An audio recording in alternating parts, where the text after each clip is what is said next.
নমস্কার দর্শক বন্ধু, আজ আমি আপনাদের সঙ্গে এমন একটা স্টক নিয়ে আলোচনা করব যেখান থেকে আপনাদের মনে বেশ কিছু যে কমন মিথ আছে স্টক সম্পর্কে, সেই মিথটা কিন্তু ভেঙে যাবে। সুতরাং আপনি যদি এই ভিডিওটা শেষ পর্যন্ত দেখেন, আপনি সব থেকে বেশি উপকৃত হবেন এবং আমি গ্যারেন্টি সহকারে বলতে পারি এই ধরনের ভিডিও কিন্তু বাংলায় আপনি পাবেন না। তো আজকে যে স্টকটা নিয়ে আমরা আলোচনা করব সেই স্টকটার নাম হচ্ছে, একটা বহুল আলোচিত স্টক এই মুহূর্তে, নামটা হচ্ছে এমটার টেকনোলজি লিমিটেড। এবার এই এমটার টেকনোলজি নিয়ে তো মার্কেটে অনেক কথা হচ্ছে। সব থেকে বড় যেটা এই মুহূর্তে কথা হচ্ছে যে স্টকটা কিন্তু গত 5-6 মাসে কিন্তু দেখবেন 3 গুণের উপর কিন্তু বেড়ে গেছে, 3-4 গুণ বেড়ে গেছে। এই যে বেড়ে যাওয়ার যে কারণগুলো কি, মানে কি কারণে বেড়ে গেল, সেগুলো ডিসকাশন করব। এবং এখানে সব থেকে বড় মিথ যেটা, সেটা হচ্ছে যখন এই স্টকটা মোটামুটি 3-4 মাস আগে থেকে, মানে 5-6 মাস আগে থেকে যখন বাড়তে শুরু করে, তখন আপনি দেখবেন এই স্টকটা কিন্তু already 100 price two earning ratio, মানে 100 পির উপরে ছিল। আপনারা অনেকেই আছেন না যারা পি দেখে ভ্যালুয়েশন নির্ণয় করেন, মানে অনেকে বলেন যে হাই পি মানে মানে স্টক ইনভেস্ট করার মতো জায়গায় নেই। তাহলে কি এমন যায়, মানে মানে স্টকে কি এমন হলো যার জন্য এই 100 পির উপরে থাকা সত্ত্বেও স্টক কিন্তু তারও মানে মানে পি সেখান থেকেও বেড়ে 250 বা তার উপরে চলে গেল। মানে কি এমন হলো যে স্টক এত হাই ভ্যালুয়েশনে থাকা সত্ত্বেও, মানে 100-র উপর ভ্যালুয়েশন, তো মানে যে কেউ বলে দেবে শুনে, মানে একটা বাচ্চা, মানে যারা এখন কি বলে, মানে জাস্ট ফিনান্স মানে শেয়ার মার্কেটে ঢুকেছে, তারাও বলে দেবে হ্যাঁ ভাই 40-50 পি মানে তো স্টক এক্সপেন্সিভ।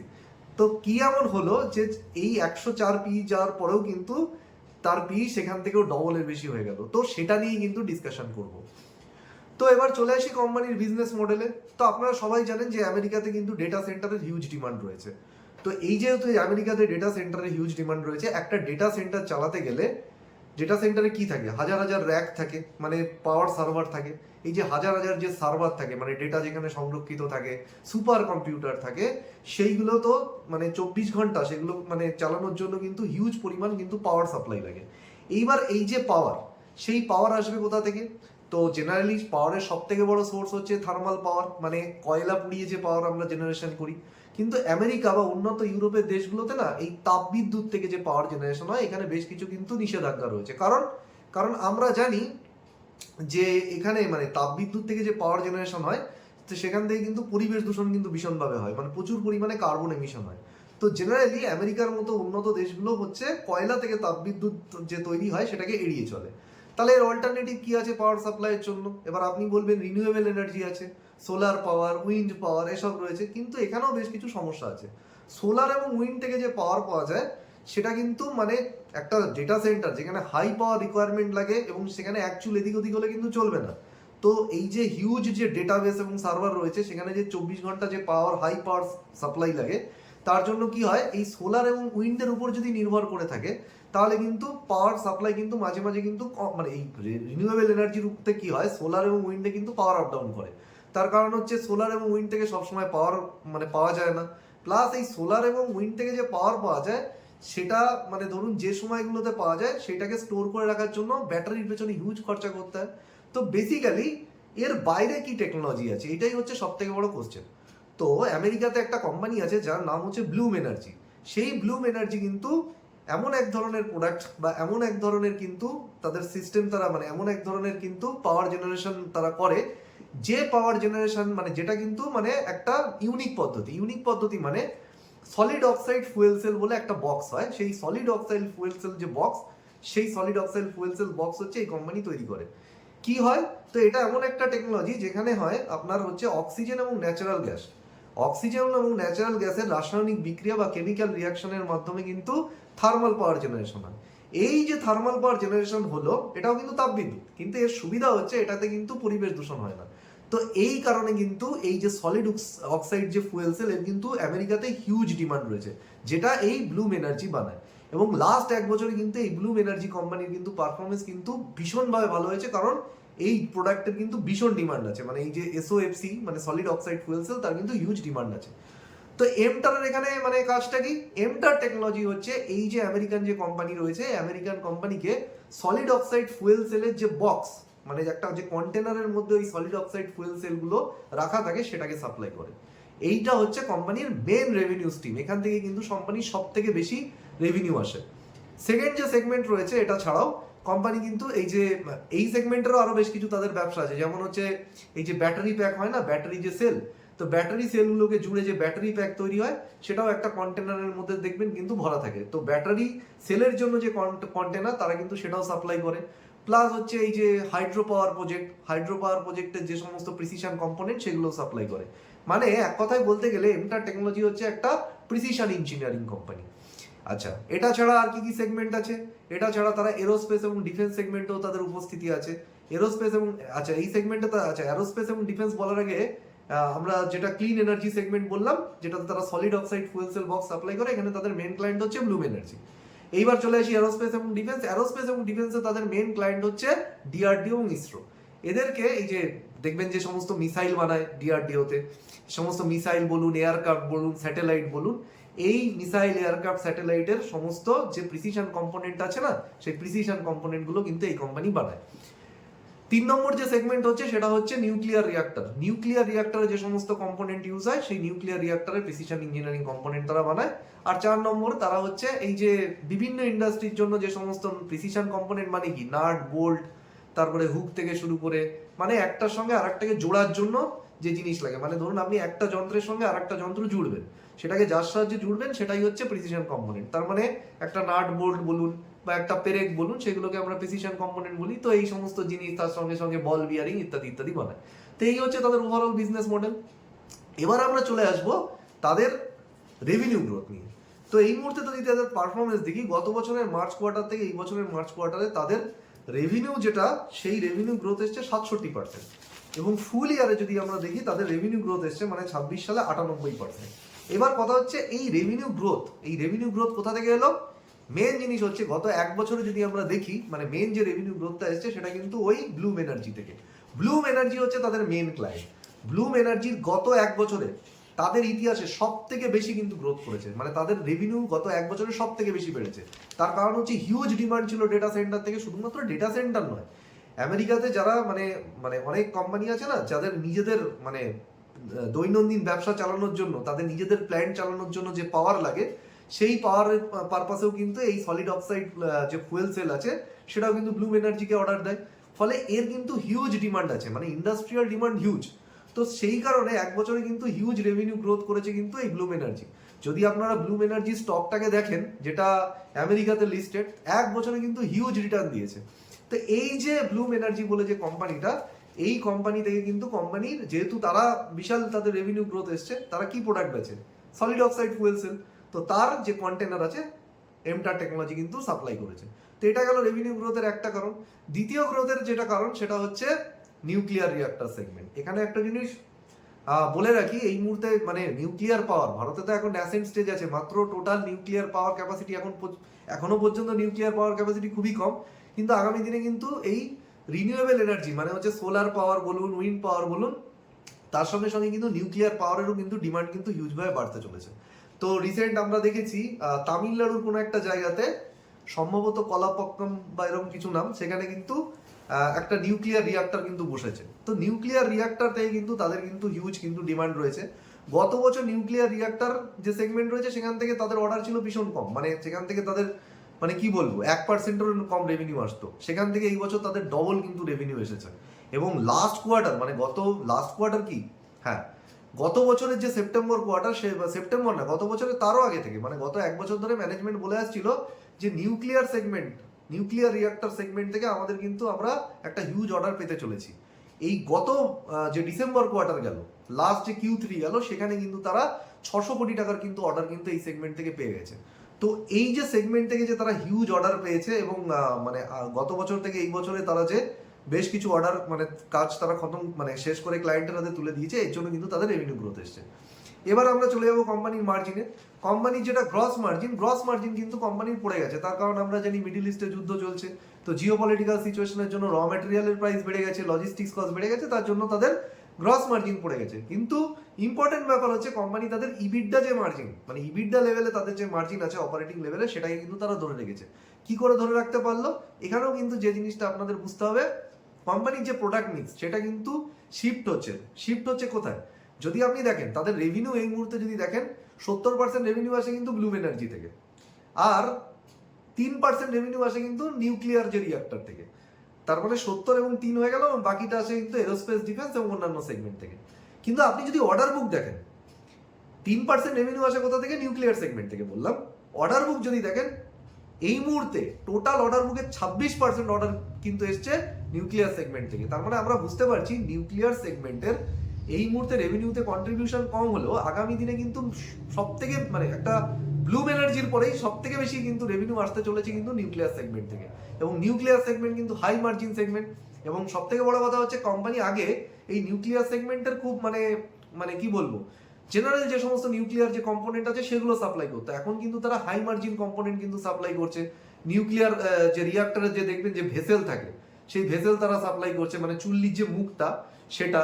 তারপরে দেখবেন নিউক্লিয়ার এই রিঅ্যাক্টরে বেশ মানে দুপাশে, ভেসেলের দুপাশে শিল্ড থাকে। এই শিল্ড হচ্ছে এই যে নিউক্লিয়ার যে রেডিয়েশন, মানে পারমাণবিক বিকিরণের হাত থেকে মানুষকে রক্ষা করে। এই ধরনের যে সমস্ত high end precision engineering component কিন্তু তারা এই সেগমেন্টে সাপ্লাই করছে। মানে ওভারঅল প্রোডাক্ট মিক্স তাদের কিন্তু লো মার্জিন থেকে হাই মার্জিন প্রোডাক্টের দিকে শিফট হচ্ছে। এবং আপনারা যদি দেখেন এই যে লো মার্জিন যে সমস্ত সেগমেন্ট ছিল, যেখানে তারা ওই যে বল বিয়ারিং, নর্মাল যে সমস্ত প্রিসিশন ইঞ্জিনিয়ারিং কম্পোনেন্ট বানাতো, সেটা কিন্তু এখন রেভিনিউতে 15% হলেও অর্ডার বুকে যদি আমরা দেখি সেখান থেকে কিন্তু অর্ডার বুক কিন্তু 7% মতো, 7-8%। মানে ক্লিয়ার কিন্তু আমরা দেখতে পাচ্ছি হাই মার্জিন সেগমেন্টের দিকে কিন্তু প্রোডাক্ট মিক্স শিফট হচ্ছে। তো এটা গেল। এইবার যদি আমরা দেখি কোম্পানির ম্যানেজমেন্টের যে গাইডেন্স, কোম্পানির ম্যানেজমেন্টের যদি আমরা গাইডেন্স দেখি, সেটা হচ্ছে মানে এখানে আচ্ছা গাইডেন্স যাওয়ার আগে যেটা আমার মানে লাস্ট যেটা বলার, এখানে মেজর কিন্তু গেম চেঞ্জার কিন্তু হচ্ছে আপনার নিউক্লিয়ার সেগমেন্ট। এটা কিন্তু সবার আগে মাথায় রাখবেন। নিউক্লিয়ার সেগমেন্ট কিন্তু এই পুরো এই যে স্টকটা 6 মাসে এত বেড়ে গেছে, তার কারণ হচ্ছে যবে থেকে এই নিউক্লিয়ার অর্ডারটা এসছে তবে থেকে কিন্তু স্টকটা কিন্তু এতটা বেড়ে গেছে। এবার যদি গাইডেন্সের প্রসঙ্গে আসি, ম্যানেজমেন্ট গাইডেন্স দিয়েছে রেভিনিউ গ্রোথের 80% গাইডেন্স, এবং 80% রেভিনিউ গ্রোথের গাইডেন্স দিয়েছে। তার সঙ্গে সঙ্গে তারা মার্জিনের গাইডেন্স দিয়েছে 24-25%। এই মুহূর্তে তাদের মার্জিন কত আছে? ইবিডা মার্জিন মোটামুটি 20%-এর কাছাকাছি। এইবার রেভিনিউ গ্রোথের যে 80% মানে একটা হিউজ গাইডেন্স দিয়েছে না, মানে এতটা মানে তারা মানে কি বলবো, প্রচন্ড মানে ওভার অপটিমিস্টিক গাইডেন্স দিয়েছে। এবার এই গ্রোথটা আসবে কোথা থেকে? গ্রোথ তো গাইডেন্স যে কেউ এসে দিতে পারে, গ্রোথটা হওয়ায় আসবে না। মেজর যে গ্রোথ আসবে তাদের তো একটা তো হচ্ছে ব্লুম এনার্জি, যেটা আমরা বুঝলাম। এই সেগমেন্ট থেকে আরেকটা কোম্পানির থেকে, মানে আরেকটা আমেরিকান কোম্পানি থেকে তারা কিন্তু 35-40 কোটি টাকার কিন্তু সলিড অক্সাইড ফুয়েল সেল বক্সের অর্ডার পেয়েছে। এবার এই কোম্পানির নাম ম্যানেজমেন্ট মেনশন করেনি, কারণ প্রত্যেক বিজনেসে বেশ কিছু ট্রেড সিক্রেট থাকে, সেই জন্য তারা মেনশন করেনি। কিন্তু তারা বলছে আগামী দিনে 400-500 কোটি টাকার কিন্তু অর্ডার এই সেগমেন্ট থেকে আসবে। তো অ্যানালিস্ট এবং বিভিন্ন জায়গা থেকে কানাঘুষো শোনা যাচ্ছে এসবিএল বলে কোম্পানিটার নাম। এবং আমি রিসার্চ করে দেখলাম এই কোম্পানিটাও কিন্তু এই সলিড অক্সাইড ফুয়েল সেল যে বক্স, বা তারাও কিন্তু এইরকম এনার্জি জেনারেশন করে। তো এইখান থেকে কিন্তু কোম্পানির একটা বিশাল বড় রেভিনিউ আসতে চলেছে। এবার যদি রেভিনিউ যদি আসে, তাহলে কোম্পানিকে অবশ্যই সেই মানে আগামী দিনে যদি মানে এই সেগমেন্ট থেকে কোম্পানির অর্ডার আসে, তো 400-500 কোটি টাকার অর্ডার তাকে সাপ্লাই দিতে গেলে তার তো ক্যাপাসিটি বাড়াতে হবে। তো কোম্পানি কিন্তু তার জন্য কিন্তু ক্যাপাসিটি বাড়াচ্ছে। এই মুহূর্তে তাদের 12,000 ইউনিট কিন্তু প্রোডাকশন ক্যাপাসিটি আছে।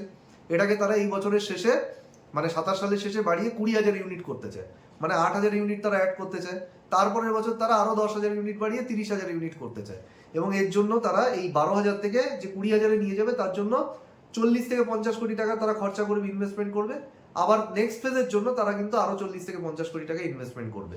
এবং নেক্সট ম্যানেজমেন্ট যে গাইডেন্স দিয়েছে, তারা তাদের নেক্সট 2 বছরে তারা 250-300 কোটি টাকা কিন্তু ওভারঅল খরচা করবে।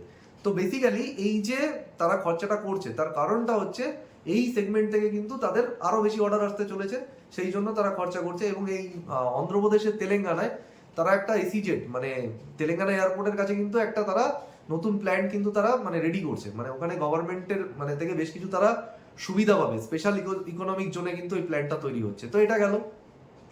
তো আমরা বুঝতে পারলাম এখান থেকে কিন্তু হিউজ অপরচুনিটি আছে। নিউক্লিয়ার সেগমেন্ট থেকে 679 কোটি টাকার হচ্ছে আপনার এই মুহূর্তে অর্ডার বুক আছে, এবং মোটামুটি 3 থেকে 3.5 বছরের মধ্যে কিন্তু এই পুরো অর্ডারটা কিন্তু তারা মানে এক্সিকিউশন করে ক্লায়েন্টের হাতে তুলে দেবে। তো এই মুহূর্তে যদি আমরা দেখি মানে নিউক্লিয়ার যে সেগমেন্ট, নিউক্লিয়ার সেগমেন্টে সব থেকে মানে অপরচুনিটিটা কোথায়? কারণ হচ্ছে এই যে nuclear power corporation of India limited এবং হচ্ছে আপনার এনটিপিসি মিলে রাজস্থানে একটা কত 2800 মেগাওয়াটের একটা নিউক্লিয়ার পাওয়ার প্ল্যান্ট তৈরি করছে।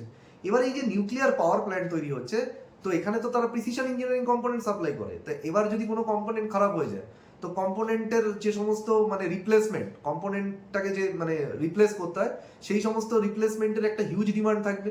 তো কোম্পানির কিন্তু এই রিপ্লেসমেন্ট যে ডিমান্ড, তার কিন্তু বেনিফিশিয়ারি হতে চলেছে। তার সঙ্গে সঙ্গে আমরা দেখব যে অ্যারোস্পেস এবং ডিফেন্সে ডিআরডিও যে মানে ফাইটার জেট প্লেন হয়, ফাইটার জেট প্লেন যখন ল্যান্ড করে, সেই ল্যান্ড করতে গেলে ল্যান্ডিং গিয়ার লাগে। সেই ল্যান্ডিং গিয়ার এবং তার সাথে জড়িত যে সমস্ত মেশিনপত্র আছে, তারা কিন্তু সেইগুলো কিন্তু এখন বানানোর কাজ কিন্তু শুরু করেছে। আচ্ছা, আর কোম্পানির ম্যানেজমেন্ট আরেকটা জিনিস যেটা বলেছে নিউক্লিয়ার সম্পর্কে, যে তারা যে সমস্ত মানে নিউক্লিয়ার রিঅ্যাক্টরের কম্পোনেন্ট বানায়, যে কোনো ধরনের নিউক্লিয়ার রিঅ্যাক্টর হোক, মানে ফাস্ট ব্রিডার রিঅ্যাক্টর হোক, বিভিন্ন ধরনের রিঅ্যাক্টর হয়, হেভি প্রেশার রিঅ্যাক্টর বলুন, ওয়াটার রিঅ্যাক্টর, সমস্ত ধরনের রিঅ্যাক্টরের জন্য কিন্তু তাদের প্রোডাক্ট চলবে। তো এইখান থেকে মানে এই যে কোম্পানির ম্যানেজমেন্ট মেন দুটো সেগমেন্ট থেকে যে রেভিনিউ আর্ন করবে, সেটা হচ্ছে একটা নিউক্লিয়ার পাওয়ার সেগমেন্ট, আর একটা হচ্ছে তাদের ব্লুম এনার্জি। এই দুটো হচ্ছে তাদের মেন, যেখান থেকে তাদের আগামী দিনের কিন্তু গ্রোথ আসবে। এবং তাদের ম্যানেজমেন্ট মার্জিনও বাড়িয়েছে, তার কারণ হচ্ছে তারা লো মার্জিন থেকে হাই মার্জিনের দিকে যাচ্ছে। এবার যদি আরো বেশ কিছু সেগমেন্টে তারা মানে ঢুকছে, যেমন হচ্ছে অয়েল অ্যান্ড গ্যাস সেগমেন্টে তারা ঢুকছে। অয়েল এবং গ্যাসের যে প্ল্যান্ট, সেটা বলছে তারা সেপ্টেম্বরে চলে আসবে এবং এখান থেকে তারা $35 থেকে $40 মিলিয়ন রেভিনিউ তারা এক্সপেক্ট করছে। প্রোডাক্ট ডিভিশন মানে যেগুলোতে তারা ওই নর্মাল প্রিসিশন ইঞ্জিনিয়ারিং কম্পোনেন্ট বানায়, সেখান থেকে তাদের টার্গেট ছিল $150 কোটি রেভিনিউ। অলরেডি তারা সেই রেভিনিউ গাইডেন্স অ্যাচিভ করে ফেলেছে এবং বলছে $200 কোটি রেভিনিউ তারা এই 27 সালে এই সেগমেন্ট থেকে তারা আর্ন করবে। তো মোটামুটি হচ্ছে এটাই হচ্ছে ওভারঅল কোম্পানির পারফরমেন্স। এবার যদি কোম্পানির পারফরমেন্স আমরা দেখি, মেন জায়গাগুলো আমরা বুঝতে পারলাম। আচ্ছা, অর্ডার বুকের গাইডেন্স দিয়েছে, অর্ডার বুকের গাইডেন্স দিয়েছে 5,000 কোটি টাকা। এই মুহূর্তে অর্ডার বুক কত? 2,582 কোটি টাকা। তো এই 2,500 অ্যাকচুয়ালি তাদের অর্ডার বুকের গাইডেন্স ছিল 2,800 কোটি টাকা। কোম্পানি সেই গাইডেন্সটা মিস করেছে, বাট এটা কোনো বড় ব্যাপার না। 5,000 কোটি টাকা গাইডেন্স মানে প্রায় এই 27 সালে তারা কিন্তু হিউজ অর্ডার কিন্তু এক্সপেক্ট করছে এই বেসিক্যালি ব্লুম এনার্জি থেকে এবং আপনার নিউক্লিয়ার সেগমেন্ট থেকে। তো এই ব্লুম এনার্জি থেকে আমাদের দেখতে হবে, মানে এখানে কিন্তু সব থেকে বড় রিস্ক কিন্তু এটাই, কারণ কোম্পানি কিন্তু সব মানে অতিরিক্ত বেশি নির্ভরশীল কিন্তু এই ব্লুম এনার্জির উপর। তো ব্লুম এনার্জির যদি বিজনেস কোনো কারণে খারাপ চলে, ব্লুম এনার্জির যদি ব্যবসা ভালো না চলে, তাহলে কিন্তু আলটিমেটলি অর্ডার আসা কমে যাবে। তো আমাদেরকে ট্র্যাক করতে হবে যে ব্লুম এনার্জি থেকে কোম্পানির পারফরমেন্স কিরকম আসছে। সেকেন্ড যেটা আমাদের ট্র্যাক করতে হবে, সেটা হচ্ছে তাদের nuclear order segment. Nuclear order মানে যেগুলো তাদের রয়েছে, সেটা মানে তার যে মানে যত তাড়াতাড়ি মানে সেই নিউক্লিয়ার সেগমেন্ট থেকে যত বেশি তারা আরো অর্ডার পাবে এবং সেই অর্ডারের কাজ যত তাড়াতাড়ি করে মানে যত মানে তাদের যে এক্সিকিউশন টাইম লাইন রয়েছে না, যত মানে সেই এক্সিকিউশন টাইম লাইনের মধ্যে যদি তারা কমপ্লিট করে দিতে পারে, তাহলে সেখান থেকে রেভিনিউ আসবে। দেখতে হবে সেখানে কোনো ডিলে হচ্ছে কিনা। তো নিউক্লিয়ার সেগমেন্টটা তো আমরা প্রথমেই বললাম যে ইন্ডিয়াতে এই মুহূর্তে কিন্তু নিউক্লিয়ার পাওয়ারের যেহেতু ডিমান্ড বাড়বে, তো হিউজ অপরচুনিটি এখানে কিন্তু রয়েছে। তো এই হচ্ছে ওভারঅল ডিসকাশন। আরেকটা জিনিস যেটা, সেটা হচ্ছে কোম্পানির যদি আমরা দেখি ওয়ার্কিং ক্যাপিটাল, এই মুহূর্তে কিন্তু ওয়ার্কিং ক্যাপিটাল সাইকেলও ঠিকঠাক আছে। কোম্পানির কিন্তু যে প্রফিট জেনারেট করছে বিজনেস থেকে, সেটা কিন্তু কাগজে মানে শুধুমাত্র কাগজে প্রফিট না, সেই ক্যাশ কিন্তু তাদের তাদের যে ক্যাশ ফ্লো ফ্রম অপারেশন, সেটাও কিন্তু পজিটিভ, মানে ক্যাশটা তাদের হাতে আসছে। নেক্সট হচ্ছে তাদের যে মানে ওয়ার্কিং ক্যাপিটাল ডেজ গত বছর ছিল 278 দিন, সেটা কমে হয়ে গেছে 172 দিন। কারণ তারা ক্লায়েন্টের সঙ্গে নেগোসিয়েশন করে যে আমি আগে যেহেতু 3 মাসে দিচ্ছিলাম, আমি সেখানে 6 মাসে দেবো। তো তারা বেটার পেমেন্ট টার্ম কিন্তু তাদের ক্লায়েন্টের সঙ্গে নেগোসিয়েট করতে পেরেছে। তো এর জন্য তাদের ওয়ার্কিং ক্যাপিটালে কিন্তু এই মুহূর্তে কোনো সমস্যা নেই। তো ওভারঅল যদি আমি দেখি, কোম্পানির কিন্তু সবকিছু ঠিক আছে, কিন্তু এখানে সব থেকে বিগেস্ট রিস্ক হচ্ছে ওভার ডিপেন্ডেন্সি। কিসের উপর? যে দুটো আমি আগে বললাম, দুটো সেগমেন্টের উপর। আর একটা যেটা এখানে একটা কনসার্নের বিষয় আমার কাছে লাগে, সেটা হচ্ছে এদের প্রোমোটার হোল্ডিং যদি আপনি দেখেন, মানে প্রোমোটার প্লেজ যদি আপনি দেখেন, 9% কিন্তু প্রোমোটার প্লেজ রয়েছে। এবার প্লেজ কিন্তু থাকতেই পারে, 9% প্লেজ কিন্তু খুব বেশি বড় ব্যাপার না, কিন্তু এই প্লেজটা কিন্তু তারা নিয়েছে কিন্তু তাদের মানে কি বলবো পার্সোনাল পারপাসে, যেটা কিন্তু একটা ট্র্যাকেবল বিষয় আমার মতে। যদি কোম্পানির হিস্ট্রি দেখেন, কোম্পানির ম্যানেজমেন্ট কিন্তু এর আগে অনেক বড় বড় কথা বলতো, মানে তারা গাইডেন্স দিত বিশাল বড় বড়, কিন্তু সেই গাইডেন্স তারা আন্ডার অ্যাচিভ করতো, মিস করে যেত, সেটাকে তারা মানে অ্যাচিভ করতে পারতো না। যে কারণে আমরা দেখেছি এর আগে কিন্তু কোম্পানির স্টক কিন্তু মানে হিউজ কিন্তু কারেকশন হয়েছে। তো এই কোম্পানির ম্যানেজমেন্টের যে এই মুহূর্তে তারা যে এখন তারা ভালো জায়গায় আছে, নিউক্লিয়ার অর্ডার পেয়ে গেছে, সেই জন্য কিন্তু তারা আলটিমেটলি তারা মানে আবার কিন্তু মানে হিউজ লেভেলের গাইডেন্স দিচ্ছে। সুতরাং আমাদের দেখতে হবে যে এই যে গাইডেন্স তারা দিচ্ছে 80% রেভিনিউ গ্রোথ, এটা তারা করতে পারছে কিনা। এর থেকে যদি সামান্য একটুখানি কম হয়, তাহলে কিন্তু এই যে 251 বা 250 পির উপর যে স্টকটা ট্রেড করছে, এইটা কিন্তু সাস্টেন করবে না। কারণ আপনি দেখুন, হাই পিতে একটা স্টক থাকতে পারে, বলেছিলাম যে আমি একটা ভিডিওতে যে 100 স্টক পিতে থাকুক বা 250 পিতে থাকুক, স্টক কিন্তু যদি সেই রেসপেক্টে গ্রোথ করতে পারে, মানে যে লেভেলে তার ভ্যালুয়েশন চলছে তার রেসপেক্টে যদি তার যে গ্রোথ, সেই গ্রোথ সে ডেলিভার করতে পারে, তাহলে সেই ভ্যালুয়েশনেও সে জাস্টিফাইড হতে পারে। কিন্তু এই মুহূর্তে যে 250 পির রেসপেক্টে সে যে গ্রোথ বলছে, সেই গ্রোথ যদি কোনো কারণে সে সামান্য মিস করে যায়, তাহলে কিন্তু তার কিন্তু বিশাল প্রবলেম আছে, এখান থেকে কিন্তু স্টক অর্ধেক হয়ে যেতে পারে। তার কারণটা হচ্ছে অলরেডি কিন্তু এই স্টক কিন্তু বেসিক্যালি চলেছে কিন্তু কিসের জন্য? নিউক্লিয়ার অর্ডারের জন্য, এবং ব্লুম এনার্জি থেকে যে অর্ডার পেয়েছে তার জন্য। তো নিউক্লিয়ার যে এত বড় একটা অর্ডারটা পেয়েছে, যেটা তারা অনেক দিন থেকে বলে আসছিল, সেটা আলটিমেটলি পেয়ে যায় কিন্তু 100 পির, মানে যখন পেয়েছে তখন স্টক 100 পির উপরে ছিল, তারপরেও কিন্তু শেয়ারটা এতটা বেড়ে গেছে, তারপরেও কিন্তু মার্কেটকে ভ্যালুয়েশন দিয়েছে। মার্কেট কিন্তু দেখেনি যে না 100 পি আছে, কিন্তু এখানে একটা জিনিস বুঝতে হবে যে সেই জিনিসটা অলরেডি কিন্তু মার্কেটে ফ্যাক্টর হয়ে গেছে। স্টক প্রাইস যদি দেখেন অলরেডি সেটাকে ফ্যাক্টর করে ফেলেছে। তো এখান থেকে যদি স্টককে যদি আরো উপরে যেতে হয়, তাহলে কিন্তু এই গাইডেন্স ধরে রাখতে হবে। কিন্তু জেনারেলি যেটা দেখা যায়, 250 পিতে যখন স্টক চলে যায়, তখন কিন্তু আপনাকে বা যে কোনো ইনভেস্টরকে কিন্তু এখানে সচেতন হতে হবে। কারণ এই কোম্পানির ম্যানেজমেন্ট যদি সামান্যতম এখান থেকে স্লিপ হয়, বা ব্লুম এনার্জি থেকে যদি সামান্য মানে অর্ডার কম আসে, তাহলে কিন্তু পুরোপুরি কিন্তু স্টক কিন্তু এখান থেকে অর্ধেক হয়ে যাওয়ার কিন্তু প্রবণতা আছে। এটা শেষ করার আগে আরেকটা অপরচুনিটি না বললেই নয়, মানে এটা বলে দেওয়া দরকার। তার কারণটা হচ্ছে এই কোম্পানির যে মেজর যে উপস্থিতি, মূল উপস্থিতি কিন্তু হচ্ছে অন্ধ্রপ্রদেশ, মানে তেলেঙ্গানাতে। তো দেখবেন এই যে তেলেঙ্গানার মানে বিশেষ করে যে অন্ধ্রপ্রদেশের সরকার আছে না, তারা কিন্তু মানে প্রচুর কিন্তু ফ্যাসিলিটি দিচ্ছে। মানে যে সমস্ত কোম্পানি অন্ধ্রপ্রদেশ থেকে স্টার্ট হয়েছে, যেমন সিরমা এসজিএস, তারা যে 1500 কোটি টাকার ওখানে পিসিবি ম্যানুফ্যাকচারিং প্ল্যান্ট বানাচ্ছে, তার জন্য কিন্তু সরকার একটা বিশাল সাবসিডি দিচ্ছে। মানে অন্ধ্রপ্রদেশ রিলেটেড যে সমস্ত কোম্পানি, মানে যারা অন্ধ্রপ্রদেশ থেকে তাদের যাত্রা শুরু করেছে, বা যাদের মেজর ব্যবসা, মানে মূল ব্যবসাটাই অন্ধ্রপ্রদেশে, সেই কোম্পানিগুলোর উপর কিন্তু বিশেষভাবে নজর রাখবেন। এখানে কিন্তু গভর্নমেন্ট কিন্তু প্রচুর কিন্তু এই সমস্ত সেগমেন্টে খরচা করছে। তো আশা করি আপনাদের ভিডিওটা ভালো লাগলো। যদি ভালো লেগে থাকে তাহলে লাইক, শেয়ার এবং সাবস্ক্রাইব করবেন। আর একটা কথা, যদি আপনাদের কোনো ধরনের টার্ম বা বিজনেস মডেল যেগুলো আপনারা বুঝতে পারছেন না, কোনো কোম্পানিকে অ্যানালিসিস করছেন, কিন্তু কোম্পানির কোনো বিষয়ে আপনাদের ক্ল্যারিটি আসছে না, মানে আপনি জানতে চাইছেন, তো সেরকম হলে কমেন্ট বক্সে কিন্তু লিখে কমেন্ট করুন। তাহলে কিন্তু আমি সেটা নিয়ে একটা আলাদা ভিডিও বানাবো। তো আশা করি ভিডিওটা ভালো লাগলো। তো এখানে ভিডিওটা শেষ করছি। ভালো থাকবেন।